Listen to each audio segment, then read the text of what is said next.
As the War of Realms barrels towards its final great battle, the God of Thunder will need to use every weapon in his arsenal if he hopes to overcome Malekith. All this and more in War of Realms issue number 6. Let's hop on in together and find out how this all ends together, shall we? Alrighty then, so picking up from where the last issue left off, Thor the God of Thunder had lashed himself to the Yggdrasil, the World Tree, and then set himself on fire with the heat of the sun, all in an attempt to gain the knowledge necessary to defeat Malekith and end this War of Realms. However, even this show of god force isn't enough for the universe. Doing as his father Odin One Eye had done before him, Thor plucks out his own eye and offers that, and then when that doesn't work, he decides to offer up the final piece of Mjolnir. Man, you know, the inflation rate for magical cosmic knowledge is a real kicker, isn't it? In the end, Thor discovers that the true way to beat Malekith, the way to transcend his evil barrier that he set up, was for himself, with a little help from Reed Richards and the Fantastic Four, to transcend time itself and recruit other Thors from throughout history. King Thor of the far-flung future, and young Thor, god of Vikings from the far past. Obviously, this isn't the first time all these Thors have been together in one room. As you'll recall, Jason Aaron had pretty much begun his Thor arc with these three coming together to battle Gorr the God Butcher. Even this united force, though, might not be enough. Luckily, they have a ringer, an ace up their sleeve, and that is Jane, the Goddess of Thunder. Jane had managed to piece together the ultimate Mjolnir in the previous issue, but it's clear it's not going to last very long, so they better do what they came here to do and quick before it's too late. And so the greatest team of Thors from across time and space are brought together, a true storm of thunder gods. And while they fly through space to their final battle with Malekith back in New York City, the rest of the united superhero community is duking it out with Laufey. In a moment of true desperation, the King of the Frost Giants decided to swallow the cask of eternal winter, in doing so allowing him to begin to freeze all of the world solid. But honestly, let's face it, all of this is pretty much the side dish. The real main course involves the Thors, who, even though they managed to one-up Malekith the Accursed by breaking through his magical barrier, the King of the Dark Elves has come prepared. He stole the symbiote and fused it with dark magic and turned it into his own Necro Sword. Again, bringing all of Jason Aaron's Thor stories full circle back to Gorr the God Butcher and the original Necro Sword back in the first arc. The team of Thors decide to split the workload. Some will deal with the henchmen, some will deal with the animals of the wild hunt, and others will take the fight to Malekith directly. When he seems to be getting overwhelmed, Malekith uses his new symbiote powers to steal away Thor's hammer, perhaps the final hammer in all of Asgard. But does this slow the God of Thunder down? Hell no, it doesn't. If anything, Thor is more motivated than ever to kick this guy's head, and he even starts punching his own hammer. Malekith takes this opportunity to try and get inside our hero's head once again, saying that he already cut off his arm, already proved just how unworthy this Thor is, and that there's no way he could stop him or his war that is enveloping the realms. And then something kind of amazing happens. The Mother Storm, the primal force that powered Mjolnir itself, begins to break free from the sun. Odin, who is still Malekith's hostage right now, says that this is his son's opportunity to do what he never could, not just master a hammer,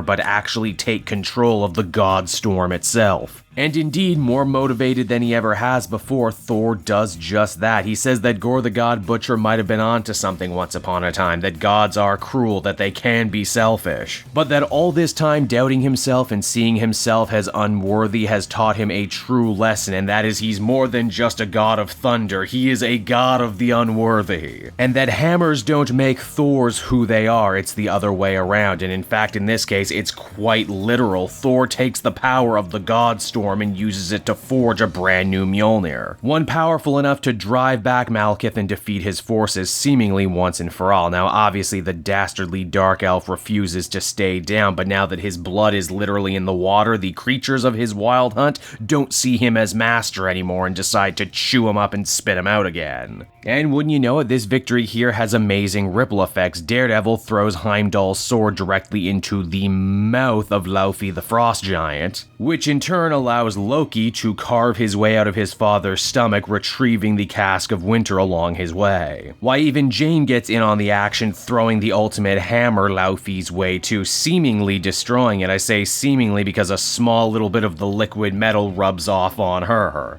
And with that, the war is ended and the day is saved. Obviously, people still have changes that they're going to have to deal with. Daredevil had godlike powers, then lost it. Frank Castle realizes he now has a taste for killing the fantasy Norse creatures. And Odin the Allfather, for the first time in recent memory, is actually able to open up and tell his son how proud he is of him. In fact, he says that he's now overtaken him and that Thor should be the Allfather moving into the future, meaning that he will hopefully now oversee a new era of prosperity between Asgard, Midgard, and all the other realms in between as the comic comes to a close. And so that was War of Realms issue number 6, everybody, and I gotta say, they really ended this event strong. Jason Aaron saved the best for last. Mainly because, well, in my mind, all the stuff with the rest of the superhero communities and the rest of the, well, event stuff essentially is put on the back burner and relegated to a B-plot, while the Thor stuff that Aaron has been building up to for literally almost a decade now is given the center stage it deserves. I imagine if this event is the first Thor-related thing you've read in a long time, you're probably going to be a little disappointed with this kind of conclusion, but for me, who has been following this whole thing for nigh unto 8 years right now, I thought it was a great wrap-up. Arcs are paid off, status quos have changed, there's a ton of great callbacks to earlier stories and storylines, what's not to love? Overall, I'd give this a 9 out of 10. I really liked how this shaked out in the end. Hey there everyone, Cape Joel again. Thank you so much for watching to the end of the video. I hope you enjoyed it, and if you did, why not take a look at some of these other videos I have available from the channel. Then you can follow me on Twitter and Facebook at Cape Joel, so you're always up to speed on what I'm doing next. And hey, if you're feeling in a charitable mood, why not check out my Patreon page. Patrons get exclusive access to videos and content before anyone else, and you can do so for as little as $1 a month. So, until next time everyone, this has been Cape Joel, and I will be continuing to make more comic book videos that smack of greatness. Bye-bye.